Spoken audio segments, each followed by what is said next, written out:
আমি ছিলাম ওই জায়গায়।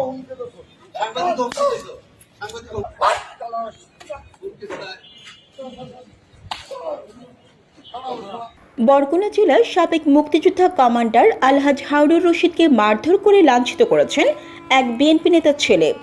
রবিবার সকাল 11টার দিকে জেলা প্রশাসকের কার্যালয়ের সামনে তাকে মারধরের একটি ভিডিও ভাইরাল হয় সামাজিক যোগাযোগ মাধ্যমে।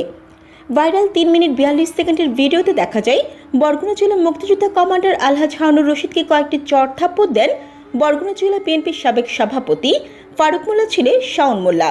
এ সময় এক পথচারী শাওন মোল্লাকে বাধা দিতে গেলে তাকেও ধাক্কা দিয়ে সরিয়ে দেন। এরপর সদর থানার এক পুলিশ সদস্য আলমগীর হোসেন শাওন মোল্লাকে বাধা দিয়ে সরিয়ে দেন। ভিডিওতে দেখা যায় শাওন মোল্লা বলতে থাকেন, ছাত্র আন্দোলন প্রতিহত করার কথা বলেছিলেন। এসব বলতে বলতে তার চশমা ভেঙে ফেলেন, তার মাথার টুপি ফেলে দিয়ে থাপ্পড় মারেন এবং ওই মুক্তিযোদ্ধাকে চোর ডাকাত বলে গালি দিতে থাকেন। বরগুনা সদর থানার ভারপ্রাপ্ত কর্মকর্তা দেওয়ান জগলুল হাসান বলেন, তিনি ছুটিতে আছেন, এই বিষয়ে এখন কোনো মন্তব্য করতে পারবেন না, বিষয়টি খোঁজ নিয়ে তিনি জানাবেন।